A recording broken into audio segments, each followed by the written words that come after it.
All right, it's 5:15, so I think that perhaps we can make a start now. So Shipra is on the call.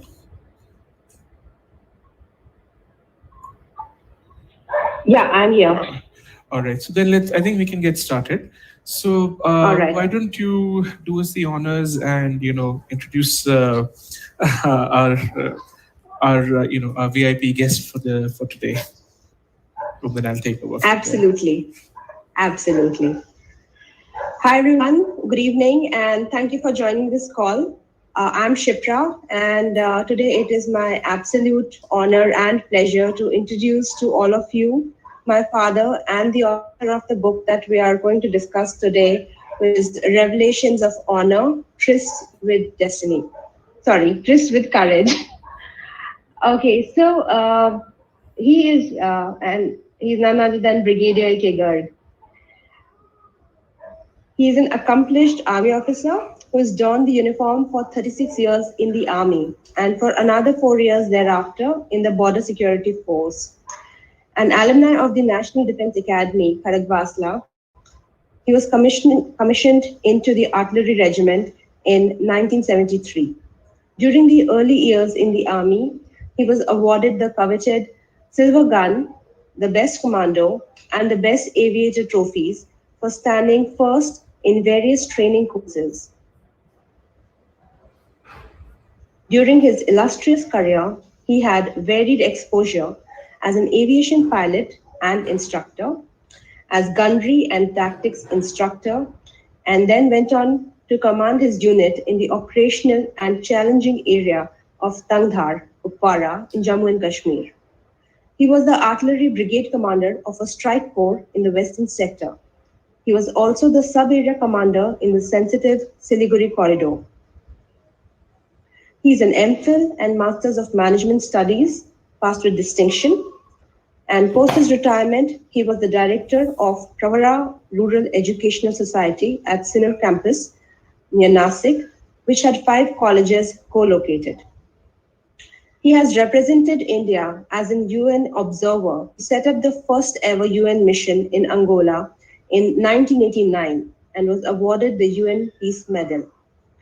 Finally, he has settled down at Devlali and joined the Rotary Club in 2013.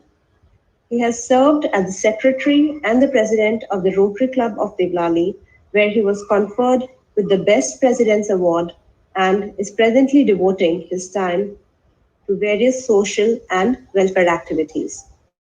He's a keen golfer, sportsman, and an avid reader. So I'll hand over back to Abhijit before we get on with the author. All right. So just as a quick note before I get started, if everybody, so I would recommend everybody to go to the little triple dots and change your layout to Spotlight. This will change the layout so that only the person who's currently speaking will be in the window rather than just seeing, the little tile of whoever's speaking. While normally we do this arrangement for people for our regular meeters because it lets us see everybody as we're talking, in this particular meetup it might be beneficial to have just the spotlight layout on. With that said, I just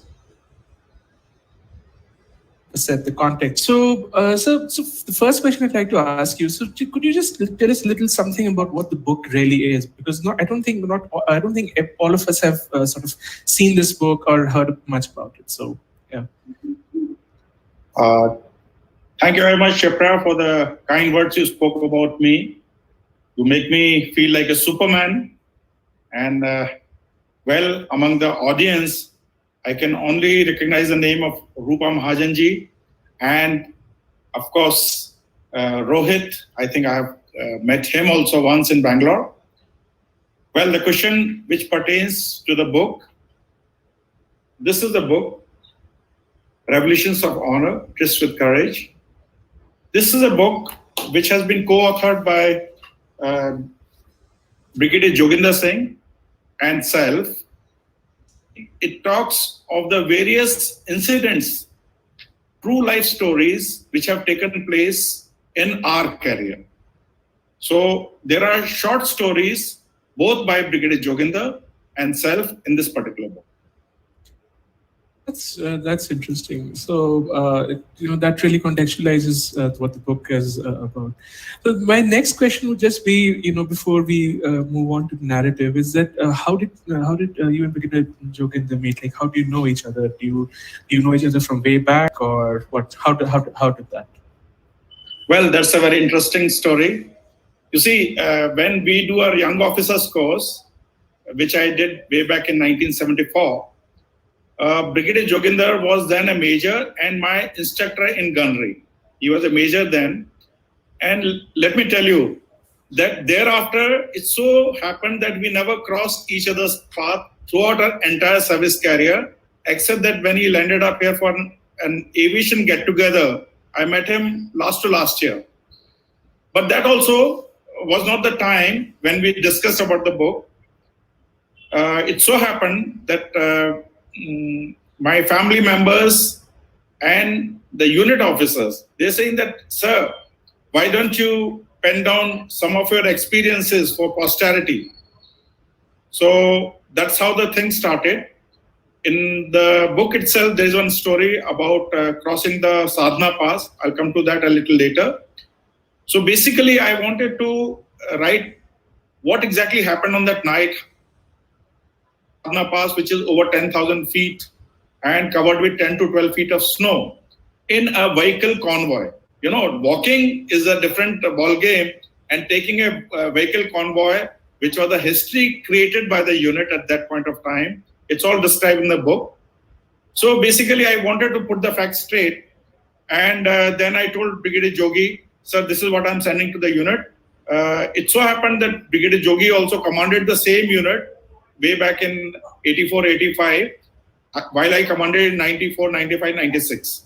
So he says, yeah, I also have some interesting stories to share. So I'll also send it to the unit. And then we both decided that why don't we add up some more stories and let it take a form of a book. So this is our maiden venture by both of us to come out with this particular book. That's very interesting to hear. So I think at this point I'll hand over the stage to you, sir, and perhaps then you can maybe read. Okay, so basically, Right. the army life is little different from what we see in the CV street parts of the home or the offices. Yes, you have your own sets of challenges, and we have our own sets of challenges. But when we are at the border, the life is pretty tough. We are fighting three enemies. One is, of course, the weather, the terrain over there, then the enemy which is across the border, and with the militancy spreading its wings in the country, we have the militants also targeting us when we are moving around. So all these things are described in the book. The book has been divided into two parts. Part one is what has been written by Brigadier Jogi, where we start with a tribute to Sam Manekshaw, where Brigadier Jogi, when he fought the 1971 war, he had the privilege to meet him in person. That's described in the book. Privilege to meet Sam Manekshaw, but in a different circumstances. When I was doing the staff course at Wellington, OT, I'm a keen rider too. So in some riding event, I happened to win that event and I was awarded a prize. So I'm receiving the prize with Sam Manekshaw. That is a privilege I have of meeting him. So after paying tribute to Sam Manekshaw, Brigadier Jogi goes on to describe how he participated in 1971 war and then how he commanded his unit. And there is an army training command, which was established initially at Mao. Mao is near Indore and later shifted to Shimla. Story which has been described by Brigadier Jogi. Then comes my part. So I have also been an aeroplane pilot. My first story starts with an air shoot, which we take in the small aircraft which we have in the army. And lo behold, while I was taking the air shoot, there was some snag with the aircraft, and I had to execute a forced landing with just 250 hours of flying experience. So that's how the part two start. Then I go on to start describe various stories. There are about and two are a little like they say the humor in uniform, so they are a little light. So that's how the book is divided in two parts. What I shall do is I shall read out one story from Brigadier Jogi's part and one from my part. Will that be okay? Perfect. That's excellent. So I'll start with Brigadier Jogi. I think there won't be in the fitness of things. You all shall be keen to know how the 1971 war started. Brigadier Jogi, he was an aeroplane pilot. He had moved with the aircraft from Jalandhar to Amritsar base, which is just 20-25 kilometers from the Pak border. So, incidentally, I also have operated from that base during my tenure as an aeroplane pilot. So, it was 3rd of December. Brigadier Jogi, then Captain Jogi, he was, taking assessment of whatever tasks they had undertaken during the day. And they were barely 200 meters from the runway when an AN-12 aircraft, this is a transport aircraft, it was on the takeoff run. This aircraft was to go to Chandigarh. And suddenly from the westerly direction, these officers saw two sabers, diving low and strapping all along the runway. It is the sheer luck of the pilot. What are sabers? Sabers are the fighter aircraft of the Pakistan Air Force. Okay. These are the sabers are at that point of time, they were the fighter jets of Pakistan Air Force. So this is about 5:30 in the evening, and these two aircraft strapping all along the runway. Lucky for the AN-12 captain of the aircraft, he continued with the takeoff run and got airborne. Now, for the defense of the airfield, we have the air defense guns. Now, all these things happened suddenly. So, by the time the guns got into action and started firing onto this enemy aircraft, the speed of the fighters, they just zipped off and went back into their airspace. And these AD guns continued to fire. And our own aircraft, which were wanting to land because now it was getting dark, they were finding it difficult to land. So all this scene has been described in this particular book, in the chapter written by Brigadier Jogi. Go on to describe that during the duration of the war, he had logged nearly 95 hours of flying experience. During that, basically, the army aircraft are basically for recce and surveillance. They have a camera to take the photographs from the aircraft or the enemy dispositions, their tanks movement, their guns movement, etc. And the pilot, with the help of artillery guns, is able to bring down the artillery guns fire onto the chosen enemy target. So during his tenure over there at Rajasthansi Air Base, he was able to knock off one of the air defense guns of the Pakis near the Dera Baba Nanak bridge, which was deployed there. He, along with the medium artillery guns, was able to knock off 3 of their tanks. And for this wonderful job done by him, he was given a gallantry award as well. So with that, I finish with the story of Brigadier Joginder. Any questions on this? I think I accidentally dropped off of all the days for it to happen, my broadband connection decided. Do you want me to repeat? It may be a little painful for others.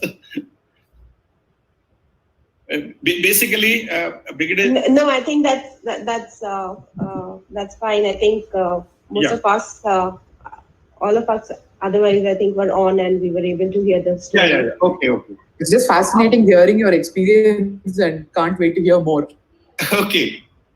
So now briefly I shall describe one of my stories, which basically pertains to my Angola mission. As you are aware, Angola is in southwestern part of Africa.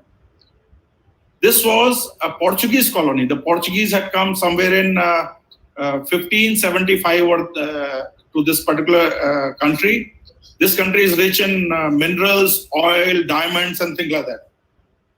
But then when the Portuguese were unable to rule them any longer, somewhere in 1975, they just quit the country when there were three parties trying to claim independence from the Portuguese.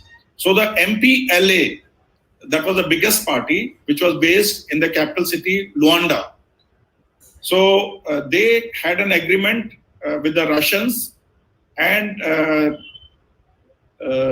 they wanted to follow the Cuban model of governance. Now, as soon as this country got the independence, the South Africans, which are located south of Angola, they saw that this is an opportunity to grab this particular country. So the South African forces, they started attacking and started capturing the Angolan territory. And they reached kilometers south of Luanda city, and had the Cuban forces not moved in time, probably the capital city would have also been captured by the South Africans. So at that point of time, a UN mandate was formulated, by which a UN peacekeeping mission was established. Observers from 10 countries, including India, were to reach by 3rd of January 1989. And it so happened that I was one of those lucky ones to be selected to represent India.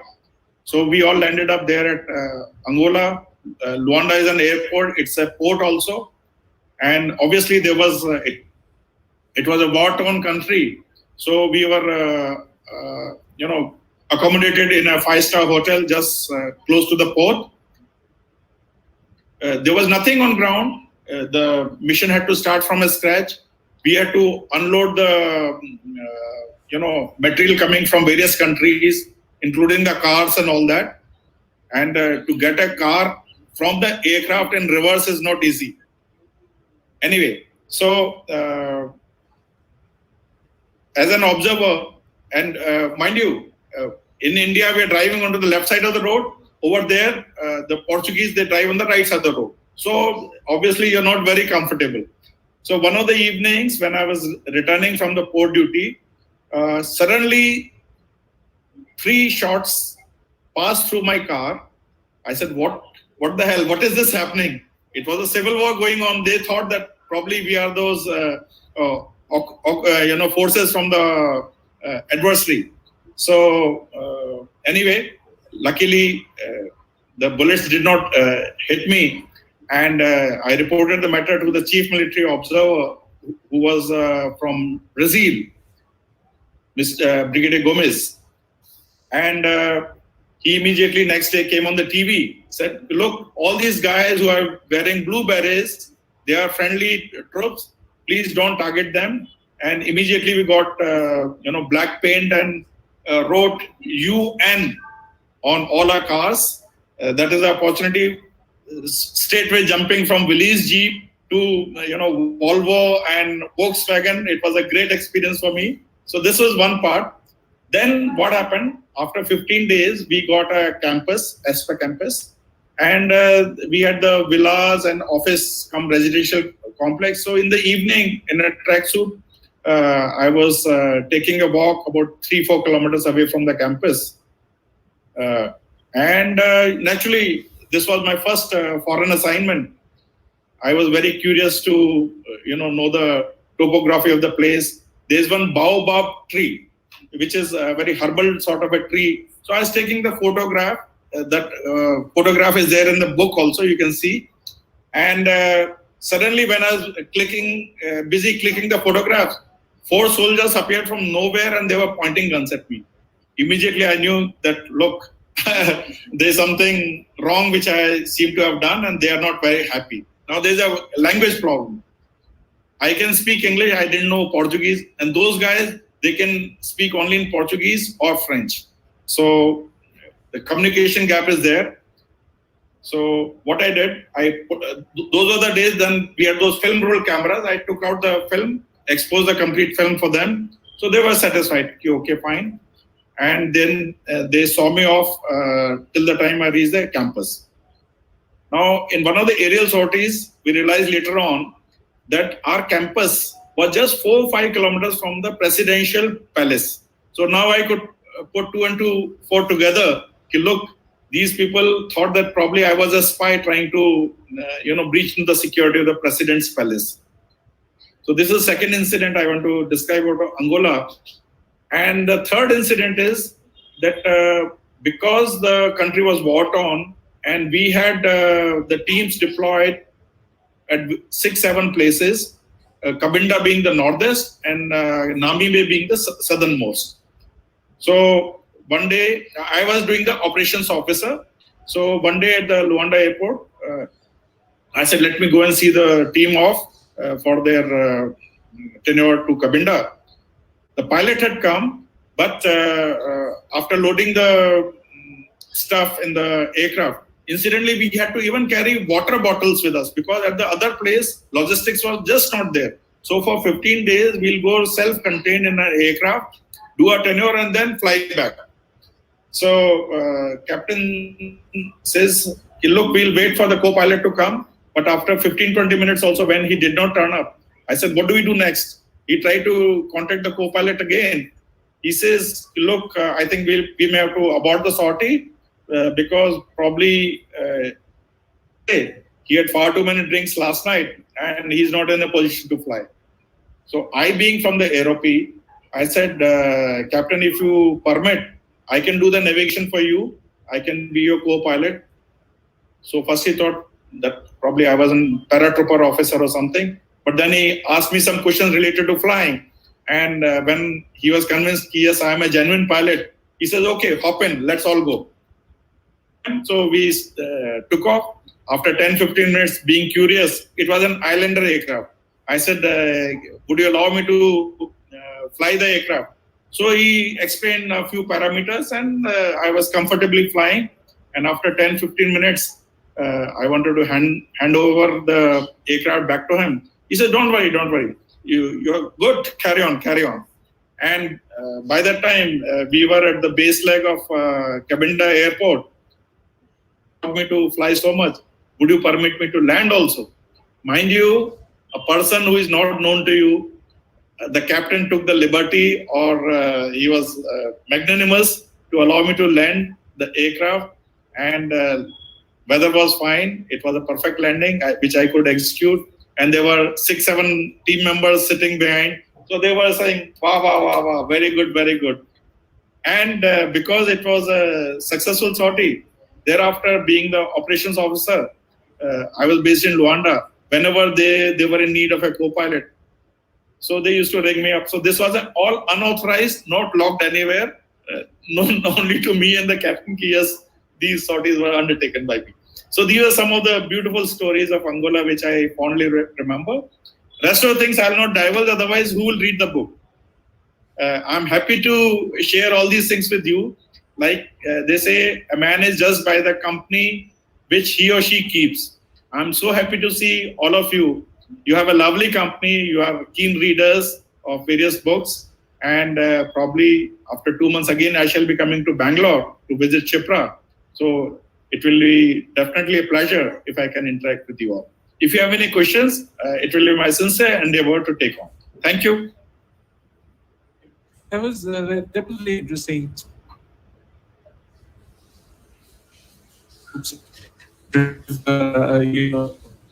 Not piloted aircrafts, on the various.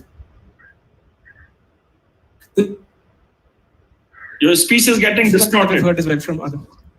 Hello, can you hear me? You keep distorted. Yeah.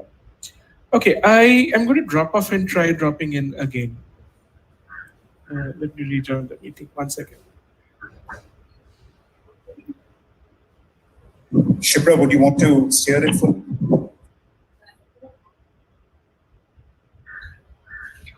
I see that Aarti has a question. Aarti, would you want to unmute and go ahead and ask it? Yeah, sure. Sir, I just wanted to ask how easy or difficult was it actually penning down what you've gone through? Because a lot of times when you're reliving it, it's not so easy, right? You can bring back memories that either are hidden or that you've kind of moved on. So what was that journey like? Well, Aarti, firstly, let me thank the technology. I didn't have to pen down my thoughts. So I didn't really use the pen in the literal sense. But the fact is, a person of my age who's been used to using a PA all this while, I used to dictate and the PA used to just type and he used to bring a letter and I just used to sign a document. So now I realize how difficult it is to type. So each word in this book has been typed personally by me. And of course, it was a nearly 4 months exercise. And like people have been cribbing, corona, lockdown. But for me, it was a godsend opportunity that when you're confined to the house, you do something worthwhile. So it took me about 4 months to pen down.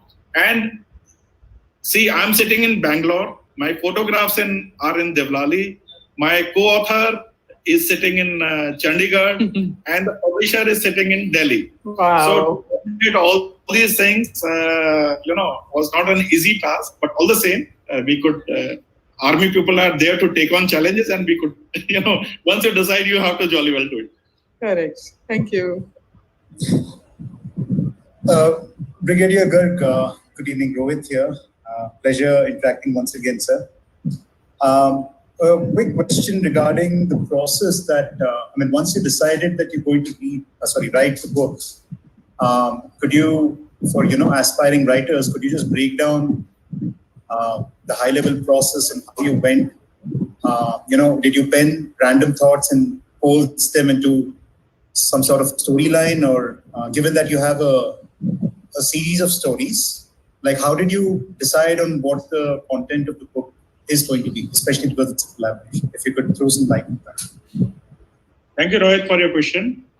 You see, as I mentioned, initially it was not a project for a book. I just wanted to share my thoughts of the journey undertaken across Sadhana Pass. So when we decided that, look, we have to make it an interesting reading, I thought of the various challenging situations which I have encountered. And you will find in most of the stories, the things are related to, where courage has been displayed by either of the author in handling a particular situation. So we had to, after all, in our memory data bank, there are so many incidents which are there. But what may appeal to the masses or to the readers? So we just shortlisted those particular things. Second thing was that, after all, you can keep on describing a particular incident, but then let's have a little racist style of writing, because if the thing becomes too verbose or too much to read, reader may lose interest. So by purpose, we kept it to just 5 to 6 pages per story. So that's how the book is not too fat. Some of the people, the feedback which I got, they have finished it in just 1 to 1.5 days also. And after writing each story, then I said, let me arrange them in a chronological manner. So like Brigadier Jogi also has, right from his young officer's days till the time he retired. Similarly, I also started my stories in a chronological manner from a young officer till the time I retired as a brigade sub-area commander. So the stories are in that particular sequence. Major issue which comes is to find a publisher. Let me tell you, it took me 3 to 4 months to write the book. but another 1.5 to 2 months to get along to put whatever you have in your mind with the publisher. And here, as I told you, I was sitting in Bangalore / Devlali and he's in Delhi. So it was all by verbal means or, video conferencing. So you have to find a right person who can, whatever you have written, he can take it, print it in a shape of a book. Now in that also he'll tell you what font, what is the size of the book you want to keep. You want to keep it a hardbound or a paperback, or you want color photographs because the cost is more with the color photographs, or you want black and white photographs, and likewise. So there are so many issues which need to be resolved while writing a book. Hope I've been able to partly answer your question, Rohit. No, that was pretty wide-ranging actually. Not partly, so I think you covered most of the pointers there. I look forward to reading the book. I think you made it much more interesting, and definitely look forward to reading. Incidentally, for your information, it's available on Amazon, and paperback version is available, which will have only black and white photographs. If you want to read it as a Kindle version, then you don't have to spend a pie on the. If you're a Prime member of Amazon, you can read it even free of cost. So it's up to you which version you want to read through. But I can assure you, you'll not be disappointed. I'm sure, sir. I'm sure. Thank you. So I think if perhaps if Shipra has the links, maybe she could post them in here as well. So that way we'd be able to get to the book as well. Yeah, apologies for all the little things I had, all the little times that I had to drop off. As Murphy's law goes, anything that can go wrong will. Yes. So yeah. So everything, my usually very reliable internet connection chose this moment to blank out every few seconds. But I think it's okay now. So I just had a couple of more questions because I was, it was going over in my mind just now. So I just wanted to ask you, are there any stories which didn't make it into the book? Perhaps they're of a sensitive nature. Things being in the army, certainly sometimes they might be sensitive, or perhaps it was too controversial. Do you have any stories which, obviously I'm not asking you to relate them here, but I'm just wondering if there are such things. Yeah, actually, in our career, frankly speaking, not even 70% of these stories were shared with Shipra or my wife as well. It's now come out as a book. The thing is, when we are deployed in the border areas, we are always planning for what to do in case of a contingency if we have to take on the offensive. All right. So there are certain incidents when I was deployed, both at Chinese border as well as this thing, where we are carrying out patrolling, observation, to collect data about the enemy is not so easy. Now, of course, you got those drones and things like that. And the satellites also, in a way, can give you this thing. But in our time, all this technology was not there. So to get information about the enemy, localities, the camps, what could be the possible strength, what is their routine like. So all these things, we used to collect the data surreptitiously. And at times, in the moonlit night conditions, it's not really easy. Now, of course, fencing and all have come, especially in Punjab area or Indo-Pak border, Indo-Bangladesh border. But in J&K, everywhere, the fence is not there. So at times you are, transgressing into the enemy territory also by 1 to 2 kilometers. You won't even come to know. After all, in the night, it's very difficult.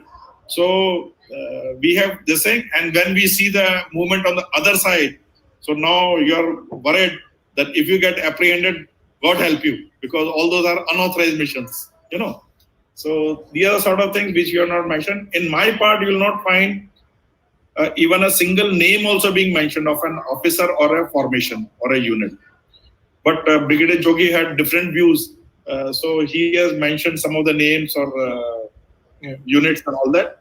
But in my part, you will not find mention of any officer's name or units Okay. identity.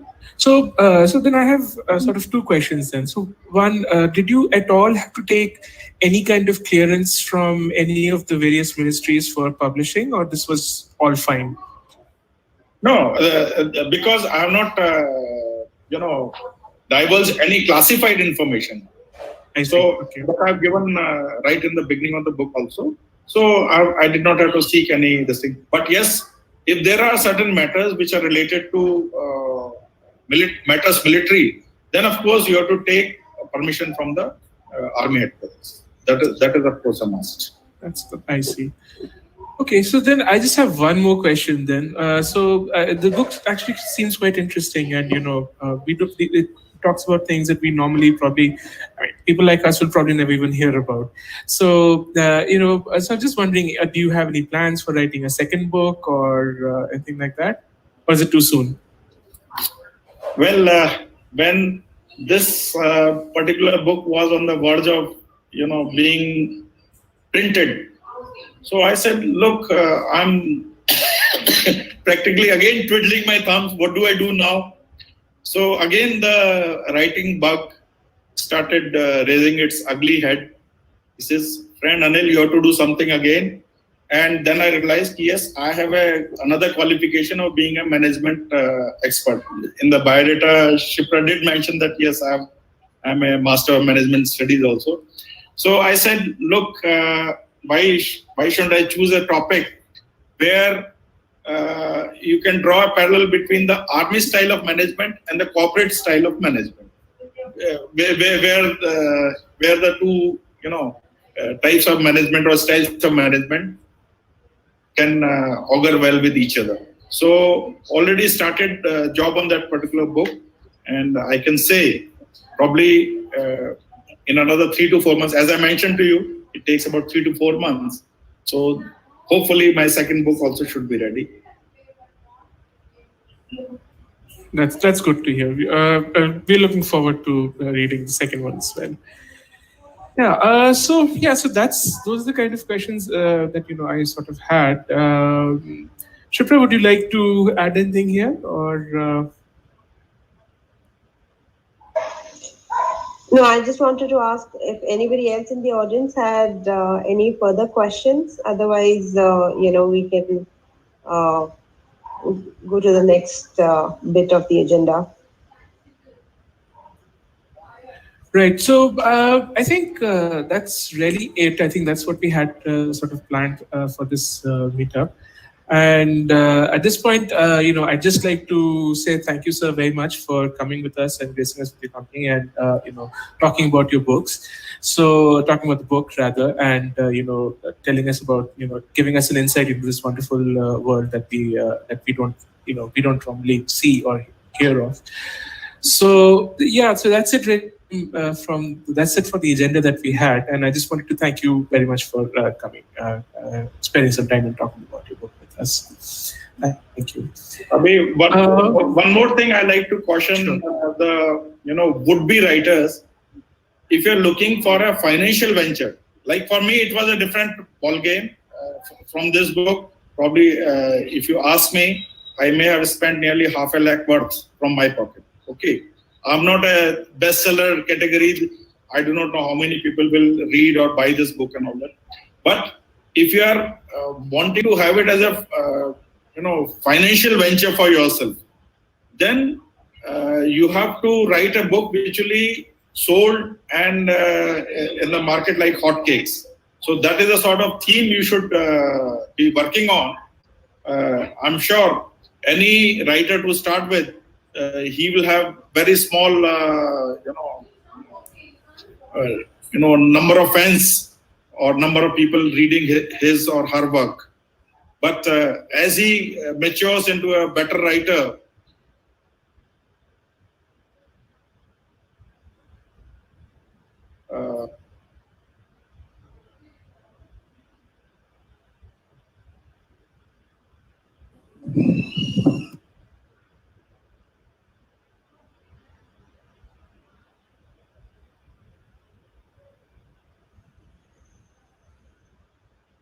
Can others hear him? I think we lost him. Yeah, I can't hear. Frozen. Yeah, just let me check. I got dropped off, so I had to rejoin. Yeah, I think my father also got dropped off, or I think it's frozen. Just a second, I think there's some technical issue. Yeah, I thought it was just me, but yeah. You infected Murphy virus into all of us now. Yeah, I think so. Yeah, everybody's just sort of dropping on and dropping off. So yeah, so I just I think our guest of honor has had to leave. But I think let's what we'll do is we can always if you have more questions, you can always reach out to us. Send us a message over the Meetup group or the WhatsApp group, and we'll forward them all to Sir, and maybe he can get in touch with you. But as far as the agenda for the meetup goes, I think we're sort of done. So I'd just like to say thank you very much all for coming, and of course, just gracing us with your company. So that's it, really, and I think that's it. I'll just end the meeting here, unless there's anything else. I would just like to take this opportunity to thank the Bangalore Book Club for allowing us to use this platform for sharing about this book and to host an author meetup. So I think it was very gracious of Bangalore Book Club, Bangalore Book Club to do that. So thank you so much. Not a problem, much appreciated. I mean, anytime. And if you'd like to talk about more aspects of his book or his upcoming book, we'd love to hear more from you. Absolutely. Thank you so much. All right, then. Thank you, everyone, for coming. Apologies for all the technical issues. But yeah, that's it. Thank you. What a brave new world we live in now. Sorry? I said technology issues is the brave new world that we live in now. Yeah. All right then. Yeah. Thank you very much. Thank you. Bye. Bye.